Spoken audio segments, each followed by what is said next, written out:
Subscribe करके घंटी बजाओगे तभी तो अपडेट पाओगे। तो प्रेस करो घंटी। आपको जो शुरुआती स्टेप है ना, बैठ के उतरना है। ठीक है ठीक है ठीक है सर। अब धीरे से आप लोग अंदर की ओर आएंगे।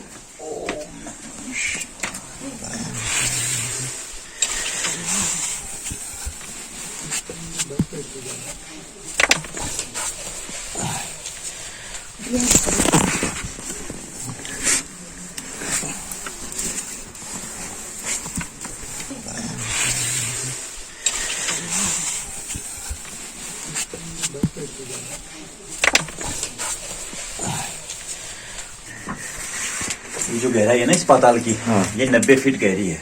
अच्छा 90 फीट। जी जी 90 फीट है। 82 इसमें सीढ़ियां बनी हुई है। दोनों साइड चैन लगी हुई है। और केप जो है आपकी नेचुरल है। ओके। नेचुरल है। तो इस गुफा का जो महत्तम है आपका वो 4 धामों का बताया गया है। ओ जी। और सारे इसमें आपके जो स्ट्रक्चर बने हुए हैं वो मूर्ति रूप में बने हुए हैं। अच्छा। तो एक में रुक जाएगा आप लोग। आप धीरे धीरे बैठ बैठ के उतरिएगा आराम से। जय शंकर भोलेनाथ। जय भोलेनाथ। जय ओम।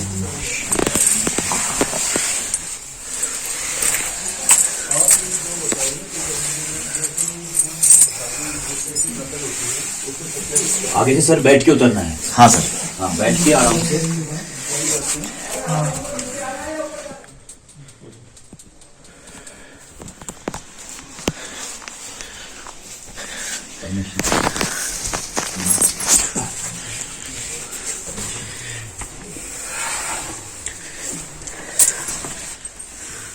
राइट की तरफ।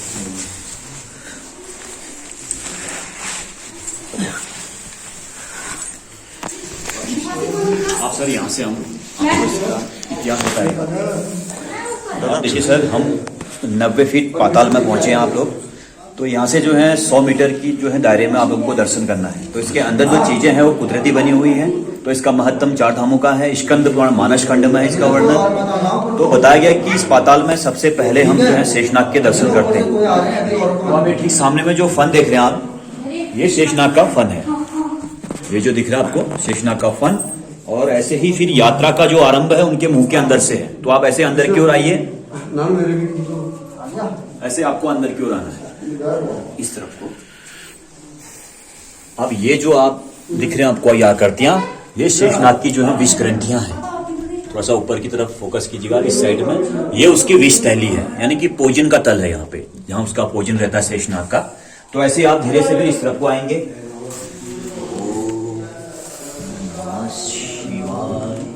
आराम से सिर का ध्यान रखिएगा।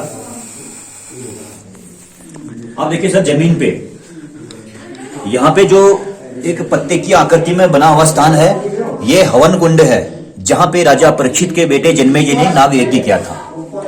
तो उनके पिता राजा परीक्षित को श्राप था कि आपकी मृत्यु जो होगी सर्प के काटने से। तो उन्होंने हवन करके जो है पाताल पृथ्वी लोक के सारे सर्पों को जो है जला दिया था। उसमें से एक नाग बच गया था, आपका तक्षक था वो। तो जिस नाग ने राजा परीक्षित को काटा था वो नाग था तक्षक आपका। तो यहाँ पे आप उस नाग के भी दर्शन करेंगे। तो इस सामने में आप देखेंगे ये पूंछ की ओर से उसका, तो ये वो तक्षक नाग हुआ। और फिर आपको इसी के बगल में देखिए आप एक नाग और है इस दीवार पे, जो वासुकी है, जो भगवान शिव के गले में रहते हैं, जिनसे समुद्र मंथन भी किया गया था। तो यहाँ हम वासुकी के भी दर्शन करते हैं, तक्षक और वासुकी नाग के। अब आप धीरे से आगे की तरफ बढ़ेंगे। आइए सर, आप नीचे की तरफ उतरेंगे धीरे से। एक मिनट।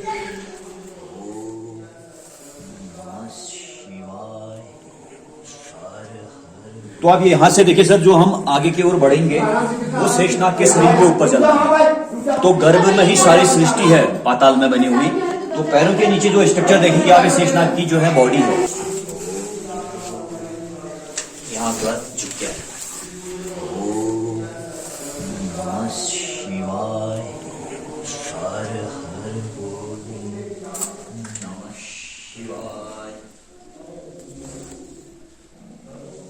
आप यहाँ पे सर ये आदि गणेश है, यानी कि सर कटे गणेश।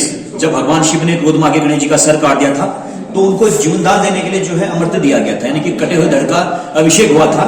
तो ठीक ऊपर में आप जो देखेंगे ये पैटर्न ब्रह्म कमल के फूल का है, जिसके 108 पंखुड़ियों से जो है अमृत दिया गया था गणेश जी को। तो यहाँ पे गणेश जी के दर्शन है, ऊपर ब्रह्म कमल का फूल है। और ऐसे ही आप फिर इस तरफ आएंगे और थोड़ा सा आगे की तरफ आएंगे तो आप देखिए सर सामने में ये है केदारनाथ। जो सामने आप पिंड के दर्शन कर रहे हैं केदारनाथ के हैं। बगल में आप देखेंगे 5 पिंड एक साथ जो बद्रीनाथ के हैं, बद्री पंचायत है 5 पिंडों के। ऊपर में आप देखेंगे अमरनाथ का है।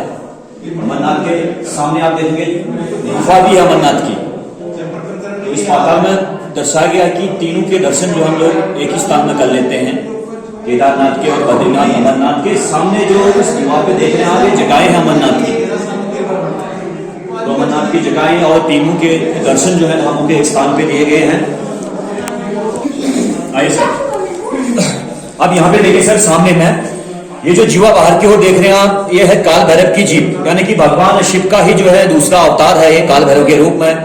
तो पुराणों का ऐसा उल्लेख है कि यदि कोई कलयुग का व्यक्ति इनके गर्भ से प्रवेश करते हुए इनके पूंछ तक पहुंच गया तो उस मनुष्य का पुनः जन्म नहीं बता रखा है, यानी कि उसे मोक्ष मिल जाएगा। तो कहा है कि कलयुग में वही मनुष्य इसके दर्शन कर सकते हैं पूंछ तक के, जिसके पास कोई दैविक शक्तियां हो।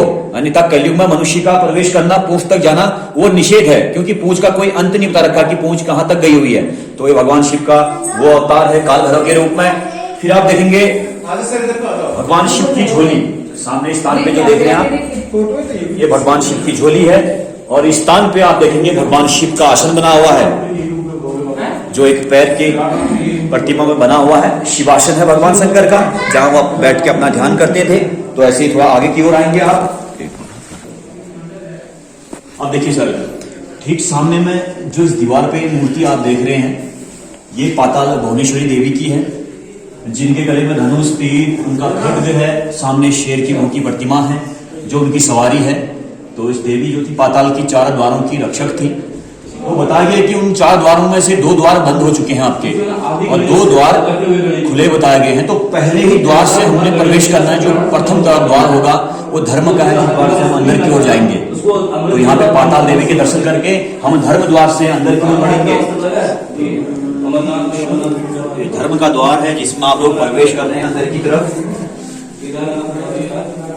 आप देखिए सर इस तरफ उस दूसरे द्वार के बारे में बताया गया है जो रण द्वार है, यानी कि युद्ध का द्वार। महाभारत द्वापर युग में ये द्वार बंद हो चुका है। जब द्वापर युग बीता आपका तो ये दरवाजा बंद है द्वापर में। और उसके बाद आप पीछे इस तरफ को घूमेंगे तो ठीक सामने में जो एक पत्थर की शिला देख रहे हैं आप लोग, ये है पाप का द्वार, यानी कि त्रेता युग। जब भगवान राम का जन्म हुआ उस युग में जो है रावण का अंत किया गया था। तो रावण का अंत होने के बाद त्रेता युग भी बीत गया आपका। तो ये दरवाजा भी जो है बंद है इस पाताल में, यानी कि पाप का द्वार।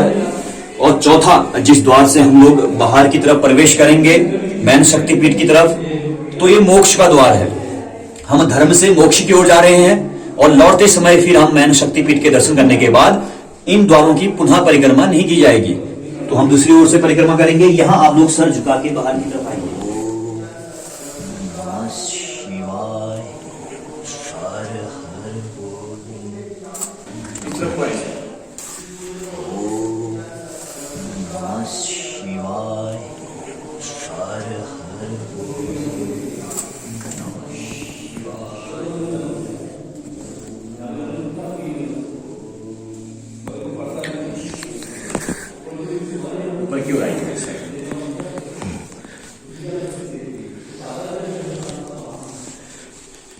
ये भी पूरा शेषनाग का ही शरीर है जिसके ऊपर आप चल रहे हैं।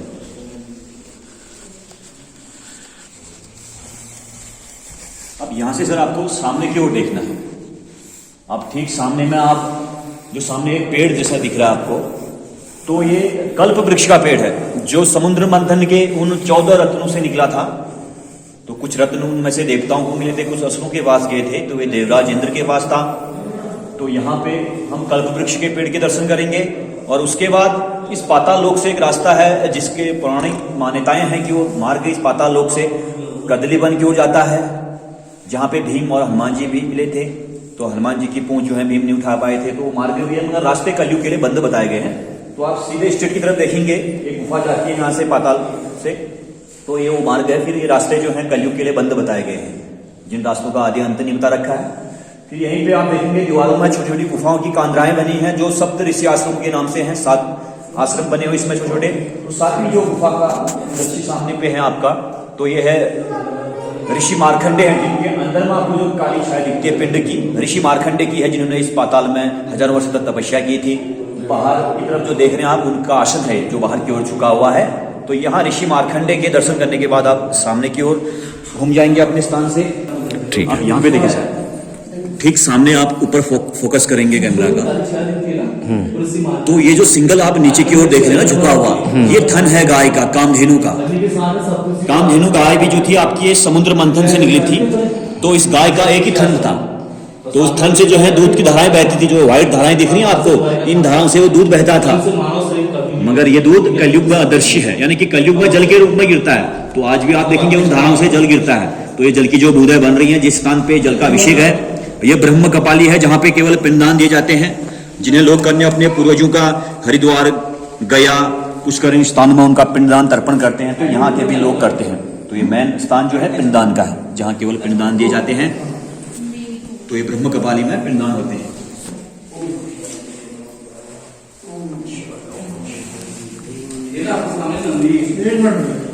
अब यहाँ पे देखिए सर, आप इस स्थान पे ये जो पक्षी आप देख रहे हैं इस स्थान पे, ये हंस है, यानी कि ब्रह्मा जी का वाहन है।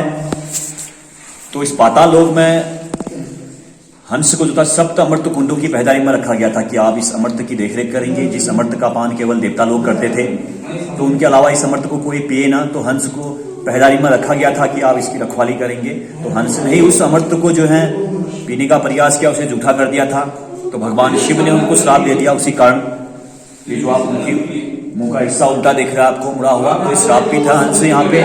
तो ठीक सामने में आप देखेंगे यहाँ पे वो 7वां कुंड है, जिस कुंड से सतयुग में देवताओं के समय अमृत निकलता था। तो कहते हैं कि कलयुग में आज उसी कुंडों से जो है जल निकलता है। तो यहाँ पे इस कुंड में आप जो देख रहे हैं, उसी अमृत के स्थान पे जल भरा है। हमेशा ही जल इन कुंडों में रहता है समाहित। और यहाँ हंस है। और ऐसे आगे की ओर बढ़ेंगे आप, सामने में ये नंदी बैल है, भगवान शिव की जो है सवारी है नंदी महाराज। तो उस बैल के यहाँ पे दर्शन है।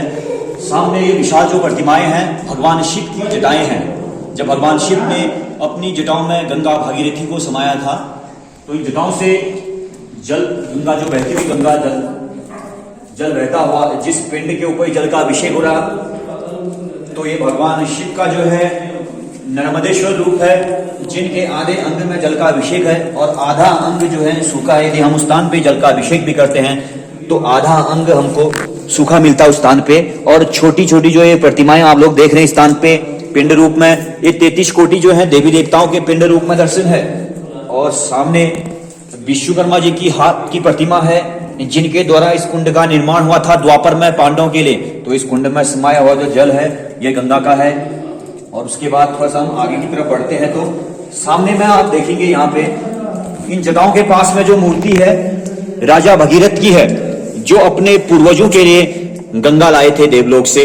उन्होंने घोर तपस्या की थी एक पैर में खड़े होके। तो यहाँ हम राजा भगीरथ के भी दर्शन करते हैं। और ये भगवान शिव की विशाल जटाएं हैं। और हम यहाँ से जो है फिर आगे की तरफ जब बढ़ेंगे, वो मैन शक्तिपीठ की तरफ जाएंगे।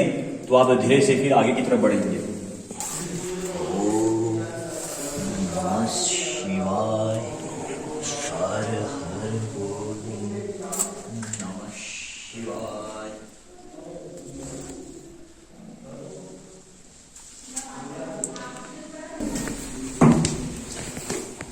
यह सर मैन शिव शक्ति पीठ है, जिनके दर्शन करने लोग यहाँ आते हैं। तो ये मैन शिवलिंग के दर्शन है यहाँ पे पाताल भुवनेश्वर। तो यहाँ पे देखेंगे आप सामने में 3 मूर्तियां हैं बनी हुई, ब्रह्मा विष्णु महेश की हैं। तो ब्रह्मा जी की पूजा नहीं होती है, तो इनका मंदिर बताया गया कि एक स्थान में पड़ता है, पुष्कर राजस्थान में है, जहां इनकी पूजा की जाती है। तो आप देखेंगे ये तीनों मूर्तियों के ऊपर 3 जटाएं आती हैं, जिनकी 2 जटाओं की धाराओं से जलाभिषेक होता है विष्णु जी और शंकर जी के ऊपर, और ब्रह्मा जी के ऊपर जल का अभिषेक नहीं है। तो यहाँ पे आप देखेंगे उनकी मूर्ति पे जो है जल नहीं गिरता है, सामने की जटा जो है सूखी है। और फिर यहाँ पे एक जटा है जिनकी 3 धाराओं से जलाभिषेक होता है, जो मैन शक्तिपीठ के ऊपर जल का अभिषेक होता है उन जटाओं से। तो यहाँ पे मैंने शिवलिंग के दर्शन करने के बाद फिर जिस गुफा से पांडव लोग गए थे बद्रीनाथ की तरफ मोक्ष के लिए, वो गुफा है, यहाँ से जाती है ऊपर को बद्रीनाथ की तरफ। और ये जो मार्ग अंदर की तरफ का दर्शाया गया है, ये काशी विश्वनाथ का बताया गया है। ये मार्ग जो आप देख रहे हैं नीचे की तरफ मार्ग गया हुआ रास्ता है इस पाताल लोक से, तो ये वो मार्ग है विश्व काशीनाथ का। सामने की तरफ एक जो जटाएं हैं कोटेश्वर महादेव की हैं, और फिर अंदर की ओर जो है पंच पांडवों की गुफा है, जहां पांडवों ने आखिरी समय भगवान शिव के दर्शन किए थे द्वापर में, और यहीं पे अंतिम पासा खेला गया था। और यहीं से मोक्ष के लिए जो है चार भाई बद्रीनाथ को लौटे, और युधिष्ठिर को जो है सशरीर स्वर्ग भेजा गया था। तो ये आखिरी पड़ाव है पांडवों वाली गुफा का। तो ऐसे आप अंदर की ओर आएंगे, ऊपर की ओर। ठीक है। यहाँ थोड़ा झुक के आएगा।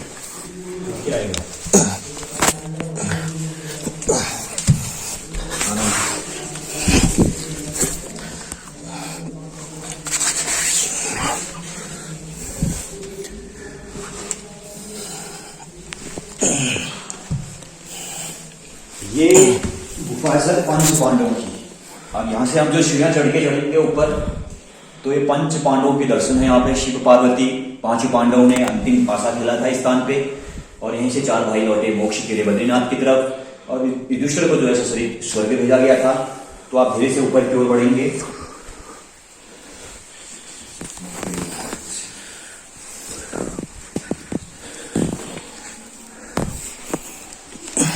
यहाँ पे ऐसे रोज चौपड़ है, पांडव चौपड़, भगवान शिव के साथ भगवान शिव पार्वती गणेश पांचों पांडव हैं यहाँ पे। तो पिंड रूपी दर्शन है यहाँ पे। तो आप थोड़ा सा इस साइड को कैमरा लाएंगे तो आपको सामने की तरफ जो गुफा जाती है, तो यहीं से जो है चार भाई लौटे थे मोक्ष के लिए बद्रीनाथ की ओर। तो उन्होंने यात्रा की थी बद्रीनाथ की तरफ, और युधिष्ठिर को जो है सशरीर स्वर्ग भेजा था। तो यहीं से पांडव गए थे। तो वो मार्ग दर्शाया गया है बद्रीनाथ वाला, जहां से पांडव मोक्ष के लिए लौटे थे शरीर छोड़ने के लिए अपना।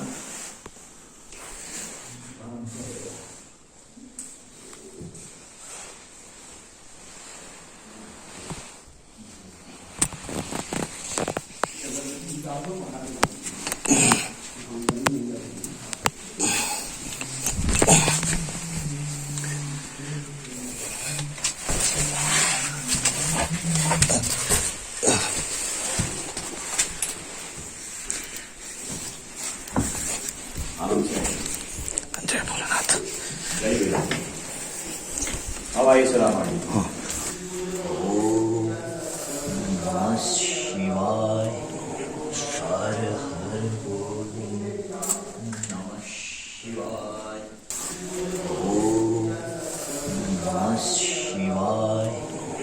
हर हर बोल नमः शिवाय। आप देखिए सर सामने में ये जो मंच बना हुआ है, इस मंच के ऊपर चार युग हैं। जैसे चार द्वारों के बारे में बताया गया इस पाताल लोक में, उसे चार युगों का भी बताया गया है। तो सबसे पहले हम जिस युग के दर्शन करते हैं इस स्थान पे, ये त्रेता युग है, जब भगवान राम का जन्म हुआ था, तो वहां पे त्रेता युग है। फिर नीचे आप देखेंगे द्वापर युग है, जब पांडव इस स्थान पे आए थे। और ये स्तंभ जो है सबसे बड़ा इस स्थान पे, इस मंच पे कलयुग का है, और उसी के बगल में कलयुग से सटा हुआ जो है सतयुग का है, आने वाला युग दर्शाया गया है। तो कलयुग के बारे में पौराणिक मान्यताएं हैं कि कलयुग का जो अंत है वो उसका चौथा चरण है।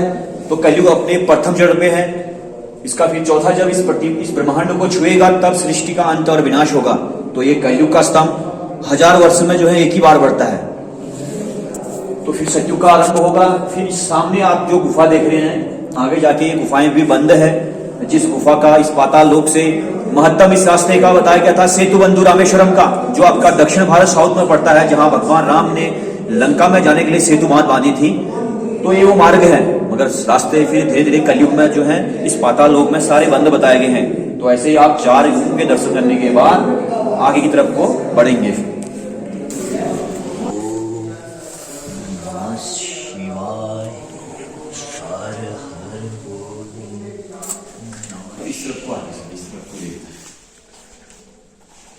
अब यहाँ पे देखिए सर, जब पाताल से हम लौटते समय भगवान शिव के कमंडल के दर्शन करते हैं। तो ये कमंडल है जिसका महत्तम पुराणों में बताया गया है कि जब हम पाताल लोक से यात्रा करके लौटते हैं तो लोग इस स्थान से मन्नतें मांग के लौटते हैं। तो ये भगवान शिव के कमंडल के दर्शन के बाद इसी स्थान पे जो है ऐरावत हाथी, जो इंद्र का वाहन था, समुद्र मंथन से इंद्र को प्राप्त हुआ था, इंद्र की सवारी थी, 1000 पैरों का था ऐरावत, 7 मस्तक थे इसके। जल थल वायु ये तीनों में इसकी गति थी चलने की। तो आप साथ नीचे बैठ के देखेंगे तो इसके अंदर ये आपको जितनी भी आकृतियां दिख रही हैं पैरों की, ये ऐरावत हाथी के पैर हैं सारे बने हुए, जो उसका उड़ता हुआ दृश्य दर्शाया गया इसे। सामने उसका मस्तक भी है ऐरावत का,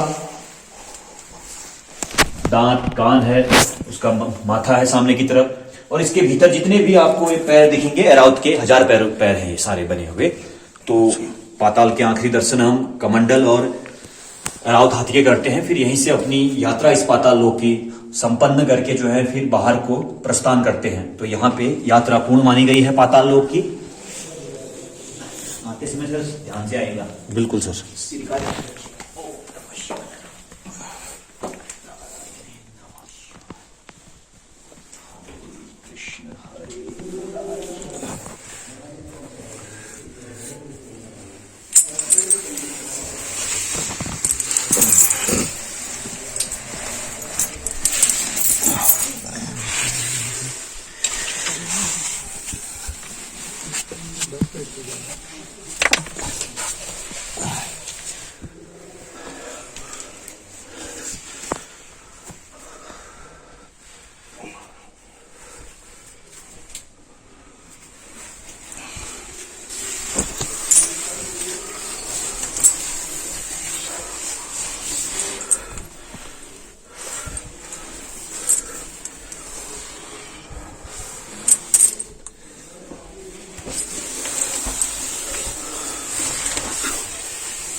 Tadi apa?